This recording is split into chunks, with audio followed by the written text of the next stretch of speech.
There are some people who are really skeptical of rhetoric, and they just say, no, just focus on the argument and don't focus on being a good speaker. And they would, from their perspective, Cicero would be someone like Isildur in The Lord of the Rings. He would not throw the ring away. He would say, let us use... standing at the edge of the plaza, Yes, go, no, don't do it, throw it in the fire. Yes, they would say that, no, stop thinking of this, just throw it away. Cicero would say that this is wishful thinking. I absolutely There will agree. be people in the public sphere who will use speech for bad purposes, and we cannot be a republic without facing that fear. And he was a staunch Republican, but we have, in order to, let's say, deal with it, we have to become good rhetoricians.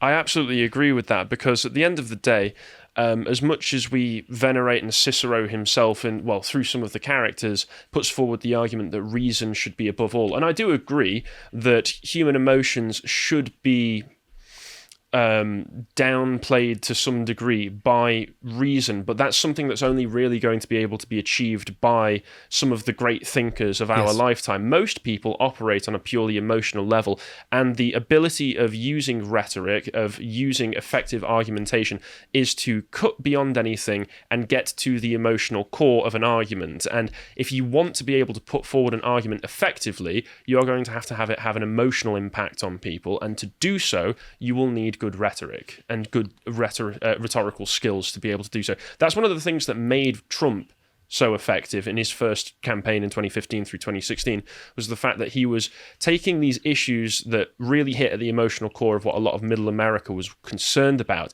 and put them into very snappy, very simple, short sound bites. And that, whether it was intentional on his part or not, was excellent rhetoric. But I imagine that's a skill that he's developed over years and years and years of being a businessman. So he will have just naturally developed those skills in the process of selling people things, whereas most people don't do such a thing.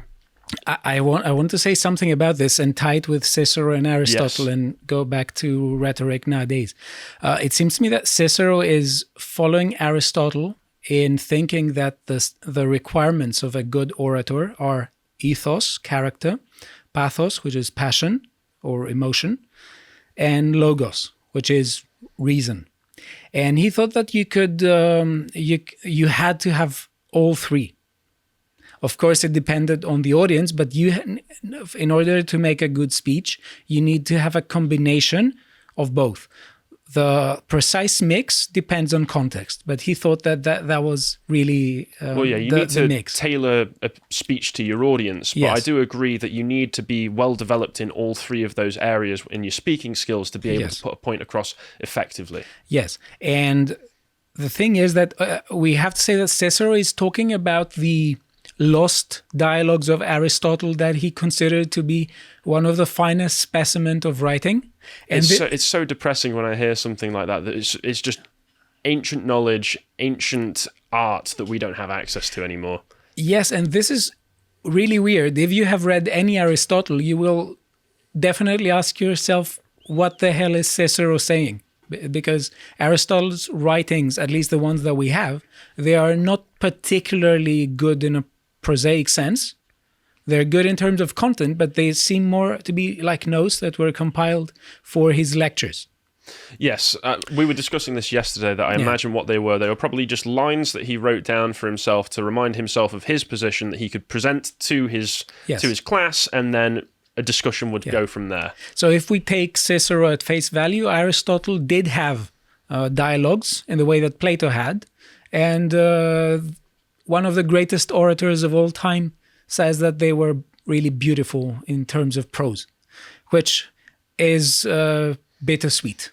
Because on the one hand, we say that, okay, Aristotle had also that prosaic sense prosaic talent into him, but unfortunately we won't be able to have access to them. Yeah, it's one of those unfortunate facts of history that we've just lost those over the centuries. If we are to translate these three elements into let's say the politics of these decades, I think that Trump it's not so much that he had these three elements, ethos, pathos, and logos. It's just that he found the right sentiment to express in very few words.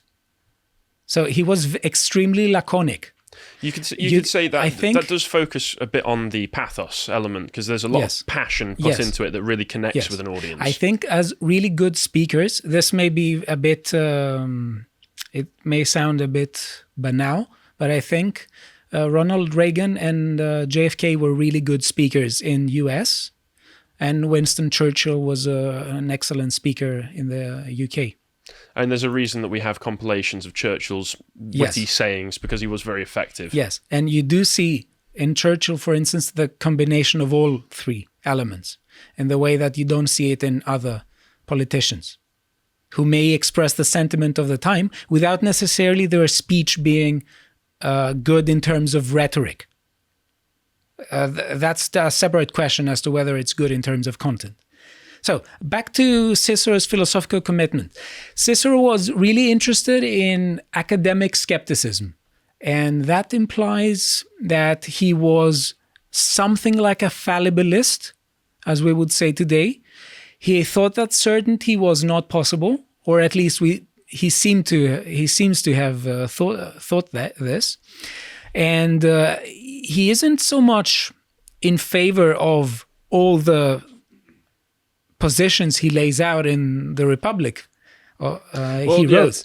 And that is the thing, that when we have dialogues, we need to remember that the author does not necessarily endorse the views of the people who participate in the dialogue. It's the same thing with novels. If you read novels with many characters, not every character expresses the author's perspective. Yeah, well, once again, that's why I enjoyed the dialogue format of this book, was the fact that it was more true to life in the way that we explore these ideas, and it did make for it to be more engaging. But that is a particularly bad tendency that we have in the modern era, is that people will read the actions or dialogue of a character being written by an author and assume intent and purpose from the author that is the intended message. That is what the author actually believes, which is just completely wrong. Yes, and this is low-resolution reading. It's like in Dostoevsky, for instance, in Brothers Karamazov, they say we have the Grand Inquisitor putting forward this view, so it's Dostoevsky's view. There are all sorts of characters in that novel, and as in every other novel. So the thing is that Cicero was not dogmatic in the sense that he did not think that certainty was possible. That's the epistemic notion of dogmatism instead of the negative notion that we assign today. And he was reacting against the dominant schools of his day, Epicureanism and Stoicism. And what is really important to note, and it shows a kind of, not necessarily a double standard, but it was an issue of concern. Although he was not dogmatic, he was in a philosophical sense, he was definitely closer to the Stoic temperament in politics. And he did think that Epicureans were not particularly good citizens. Now, I'm not entirely familiar with, is it Epicurus, who was the man behind the Epicureans? But I'm aware of him being regarded as somebody who was a promoter of hedonism. Now, you've mentioned that that's not entirely accurate. Would you mind just painting a more accurate picture very briefly for me? Yes. Okay. Whenever we encounter a word, whether it's in our language or in another language or in an ancient language, the thing we should ask is, what does the author mean? Because it is overwhelmingly likely that the sense will change across time. So the thing is that he was talking, Epicurus was talking about pleasure as being a good, perhaps one of the highest goods, but he did not think that involved debauchery. Criticisms of Epicurus focus on him as being an advocate of debauchery. Which isn't entirely accurate. No, he wasn't. And if we pay close attention to his writings, we don't have a lot of them that survive, but there are some. He was advocating for a quiet life. So, and he... A life of quiet pleasure. Yes. So would the pleasures have been more artistic pursuits? Or more thoughtful intellectual pursuits, perhaps? To an extent, he thought that wisdom, or Epicurean wisdom, consists in meditating upon the Epicurean metaphysical doctrine and trying to use that doctrine in order to achieve a kind of tranquility, or ataraxia, which implies the state of soul that has no turbulence. So he was someone that he constantly said that if you want to be happy, you need to have a garden, you need to have friends, you need to stay away from politics, you need to stay away as much as you can. That staying away from politics, I can see that that's where Cicero, I assume, is coming at him from the attack position. Yes. And so what is important here to note is that the perception of Epicurus was somehow created by the Christian church that wanted to make an example of him because he was a materialist. So he was not a hedonist in the sense that he was an advocate of debauchery, but there is a really significant question as to whether a materialistic metaphysics leads, whether directly or indirectly, to a kind of degeneration of morals. So that's a separate question. But Epicurus himself was not a hedonist in the sense we just said before. So Cicero is a non-dogmatist, and he's reacting both against Epicurus and the Stoics. But he thought that the Stoic temperament is much better to sustain and protect the Roman Republic and the Constitution. Now, he lays forward this in the whole dialogue and in the structure, at least what remains from it. So the thing is that we have a setting. The setting is the following. We have a number of people who come together to the house of Scipio. Historical figures, from what the introduction said, that Cicero would have been very familiar with and would have interacted with people who may have been attendant at such a meeting. So he's presenting it as something that I was told this by one of the characters, perhaps Lilius, I forget which one exactly it was. Yeah. So it's presented as almost something that could have happened. Yes. And the thing is that despite the fact that we do not have a large section of the text, it was said that less than a third is political, which is really interesting because it shows that in the mind of the people in antiquity, there is no compartmentalization. Politics is not just a discipline that you can study as we study nowadays in a university without studying ethics and physics and... Well, that's the way that Aristotle presented it as well, that politics was just an essential part of social and ethical life rather than something that can be pushed off to the side, which once again is where I can see him disagreeing with Epicurus. Yes.